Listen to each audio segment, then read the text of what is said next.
I don't know about you, but it is not uncommon for me to experience low levels of whether it's stress or anxiety or at least a little bit of uncertainty about making the best possible choice when eating out or ordering out while on a diet. I find it very easy to agonize over the balance of splurging but still eating something healthy, or whether it's being present with friends and family but tracking everything perfectly. These are all very real, valid, common obstacles that you might also be experiencing.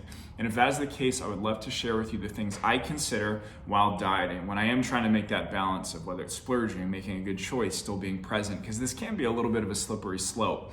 Now, the first big picture thing I want to mention is the recommendations that I'm about to give apply to somebody who's trying to make a halfway decent choice. In general, for most of my clients, what I recommend is almost a spectrum-based approach where the more often you eat out, the more often those choices should be healthy and resemble something you eat at home. Now, if you're not eating out very often and you're going out for your birthday, don't worry about the calories, don't worry about the protein intake, just enjoy yourself, get back to business at the next meal. So again, this is going to apply to this side, people who are trying to do reasonably well while still enjoying themselves. And if that's the case, the next thing to consider is that there are multiple types of nutrition. People tend to think of it as black and white, good nutrition, bad nutrition. That's not the case. There's performance-friendly nutrition, this health-based nutrition, this fat loss-friendly nutrition, this splurge-based nutrition. There are a lot of potential boxes that we can check. For my clients, we tend to prioritize healthy choices and fat loss friendly choices, and those can be very different, because you could go to Cheesecake Factory and get a very healthy salad that's 1,300 calories and 3/4 of your calories for the entire day. So the system that I'll go over in a second allows you to kind of get the best of both worlds, something that's reasonably healthy, it's going to make you feel good, with something that is also fat loss friendly, which for our purposes we'll consider reasonably low in calories with some solid protein. So the first thing I want you to do when you're looking at a menu, whether again you were eating out or ordering out, is look for, call it, the 5 to 8 choices that appeal to you the most. And there's a good chance that there aren't even 8 choices that do appeal to you that much, but we'll start big picture in this umbrella and kind of get more narrow. So first thing, again, we're just looking for 5 to 8 choices. Now, within those, I want you to immediately assess which choices that future you is going to be happy with. And this is something you may have heard me talk about before. If not, you'll hear me mention it a lot in general. And that is the choice that an hour from now, when you have left the restaurant or you have finished the takeout box in front of you, in my case, future Sam. What is Sam gonna think an hour from now if I order that pizza, if it is on that short list of 5 to 8 things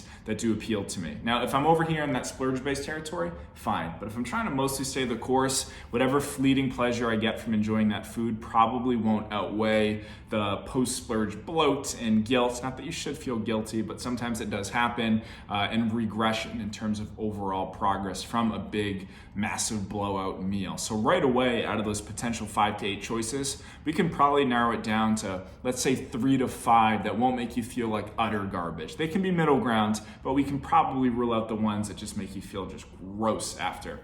From there, and the reason we do that before we move on is that typically gets us in the ballpark of healthy, because the things that won't make you feel gross are typically going to be single ingredient foods, which are more nutrient dense or on the healthier side.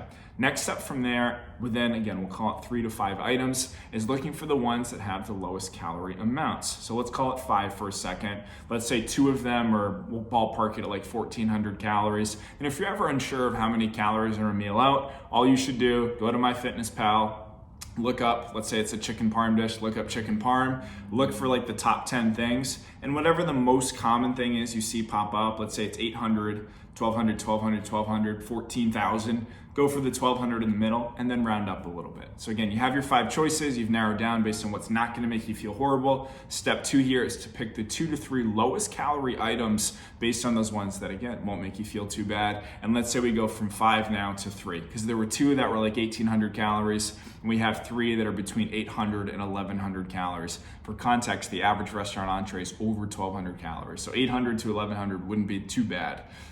The final step here, and the thing that'll make it extra fat loss friendly, besides just being low calorie, is which item has the highest percent of calories from protein. And the easy way to calculate this, let's say let's make it tacos for a second. Let's say it's an 800 calorie shrimp taco dish where it comes with 3 tacos, beans and rice, overall fairly solid. You look at the protein count from MyFitnessPal, let's say it's 40 grams, which should be realistic for a meal like this. Protein has 4 calories per gram, so you just multiply 40 grams of protein in this dish times 4 calories per gram is 160 calories from protein. Out of that 800, I think that ends up being, I'm not good at math on the spot, but let's call it 20-ish% of your total calories from protein. You look at those 2, maybe 3 other items that you had that are reasonably low calorie and figure out which one of those also had the highest percent of calories from protein. From there, you can typically narrow it down to 2 choices out of the entire menu that are reasonably healthy and that they're not going to make you feel horrible after, that are reasonably low calorie, and that are highest in protein calories. And this will help you check the box of both reasonably healthy and reasonably fat loss friendly. And the reason I'm not using overly strong language here, like completely healthy or completely fat loss friendly, is even if you handle everything perfectly, there's a good chance there's still gonna be some less than healthy components to your meal, unless you just wanna order a salad with chicken wherever you go, which gets incredibly boring. And there's a good chance that you're not gonna track everything perfectly. That is okay. The goal here with this system, again, going from 5 to 8 that don't make you feel horrible, moving on to 3 to 5 that are reasonably low in calories, then 1 to 2 that are mostly high in protein, isn't to be perfect. It's just to do the best you can in that meal, keep it moving, enjoy yourself, and then get back to business at the next available meal. So please, going back to our original point, don't feel like you have to agonize over this. The goal is just to do the best you can on any given day, in any given social situation. Enjoy yourself, don't stress perfection, and then keep it moving.